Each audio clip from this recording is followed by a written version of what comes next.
I was in university, starts 203. This lecturer always starts on a good note. He carries us along. We are enjoying the ride with him. Within 20-30 minutes, the man takes off. You won't find him, and when you ask him a question, he will not answer it. He will tell you were not following, and he drives to the end. That's not how effective writing should work. You should hold us by the hand, break it down, make us understand, exemplify your illustrations, simplify complex terms, let us understand what's going on. So if you want to write effectively, always choose clarity over ambiguity. Some writings stay with us, some messages, some stories, some moments remain with us while others leave immediately. The difference is in the clarity in communication, the connectiveness of the message, and the ability to leave a word, or the ability to leave something for your audience to think about. When you leave them something to brood upon, when you leave them something to ponder upon, they are drawn to you. They just want to hear, they want to connect, they want to feel you. So hello and welcome again to my YouTube channel. My name is Obia Miracle, and this is your channel if you want to learn how to become a better writer, how to grow your skills, and how to elevate your writing skills. Do well to like, share, and subscribe. On today's video, we'll be talking about how to write effectively, how to become an effective writer, an effective communicator. So let's do this. Effective writing, like every other skill, can be learned. It can be mastered. You can become a pro in doing this writing thing if only you give attention to it. Writing is not dedicated to certain set of people.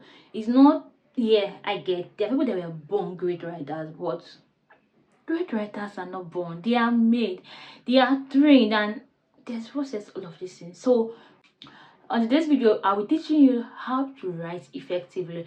And the first thing to take note of is always, when I mean always choose clarity over complexity. Choose clarity over complexity.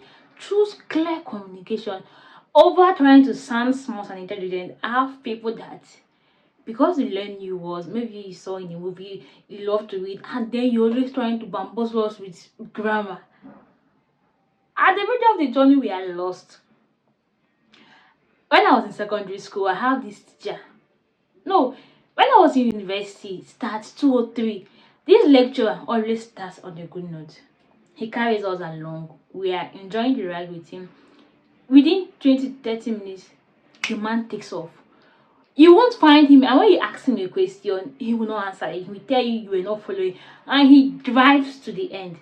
That's not how effective writing should work. You should hold us by the hand, break it down, make us understand, exemplify your illustrations, simplify complex terms, let us understand what's going on. So if you want to write effectively, always choose clarity over ambiguity. Why is it? Choose clarity over complexity. Maybe that should not struggle to understand what we're trying to communicate. They should not carry dictionary because they want to flow. They should not carry dictionary because they want to flow. Many of them will leave you. You will lose them. So always choose clarity over ambiguity. The next thing you need to do for effective communication in writing is to understand your audience. I've said this the last time. On knowing your audience, understanding them is the foundation to writing effectively. Because when you know your audience, you know their tone, you know their pain points, you know the message, you know what they want to hear, and it will help you communicate with clarity. When you create relatable content, meaning that you're tailoring your content to suit your audience, I promise they're going to stay glued to you. I have this writer I follow on stories, Miss Opemi Akintoday. Whatever she does, her movies, her content, everything, because it's so connectable, it's so relatable, it's not strange, it's not far-fetched. That's the same. Your audience should stay glued to you. Stop trying to look big and say I'm big for them.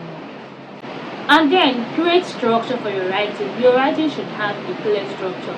Don't just wake up and then you're writing something. Do not take them to analyze your ideas, because every writing should have an introduction, should have a body, should have a heading, should have a conclusion. Don't start with your conclusion and leave it at the introduction. Some people are very good at mixing these things up. You will start from the last paragraph and end at the word. So learn to structure your writing before putting it out there. Take our time to analyze. Okay, I want to talk about how to write effectively. You start by talking about knowing that writing is something anybody can do. We go ahead to start telling us that we too can learn how to write effectively when we learn how to choose clarity over complexity, when we learn how to build audience, when we learn how to follow structure. Don't just write carelessly. Yeah, don't write carelessly. It is dangerous. It is dangerous. Don't write carelessly. Don't write aimlessly. Write with caution. Write like a smart person that you are. Write like a creative that you are. And the next thing, to learn to write effectively, you have to know how to show and not tell. Knowing how to show and not tell is not, it's not a vague term. It's just learn how to let us connect with experiences, not just the terms. Learn how to show us the stories behind this. Give us a moment to say. Sometimes just share stories. Tell us what happened. Make us feel your pain. Make us become in your shoes. Make us become in the shoes of the character, and not just telling us facts. And then, to write effectively, you must love editing. Embrace editing. Editing is not a sign that you're doing bad as a writer. It's not a sign that the writing is not so good or excellent. It's fact. A lot of great writings, books, articles, content, research papers that you've read that inspired and motivated you went through several stages of revision. If they will not tell you, I will tell you. It went through several stages of revision before it really became what it is. So don't let anybody, or don't become loose, or don't feel bad because you're taking so much time in editing, but don't over edit. Don't over edit. And finally, you will learn to develop your unique voice. As I'm talking, that's my voice. So when I talk about finding your voice, it's not something that is far-fetched, it's not something that is strange, it's not something that is difficult. Finding your voice is just being you, staying natural, writing the way to flow naturally, and with time your audience begins to connect you. If at a point someone copies a page of your content, page of a book, and posts somewhere, your audience can tell that this person copied this from you. If somebody, for content creation, as I understand, a lot of people have several content writing styles, content creation styles, and that's more like their unique voice. So when someone is trying to be like, person is trying to do like Wayne Jordan, is trying to mimic Mackenzie, trying to mimic Sabinus, because these people have built a strong voice and style for themselves. So have your own content style, have your own content voice, and with that you're good to go. And finally, stay consistent. Consistency is the game changer. Yeah, consistency is the game changer. Don't let anybody lie to you. Don't let them deceive you. You have to stay consistent. If you must improve consciously on a daily basis, you've got to stay consistent. And consistency implies that you have to make plans, adjust your calendar, just do things, make mistakes, learn from it, and just keep pushing. Don't be discouraged. And with this, we've come to the end of this. I believe when you apply these things, you become better in your writing, you write better, you do better, and I'll be happy to read your feedbacks. Thank you so much for watching. Bye.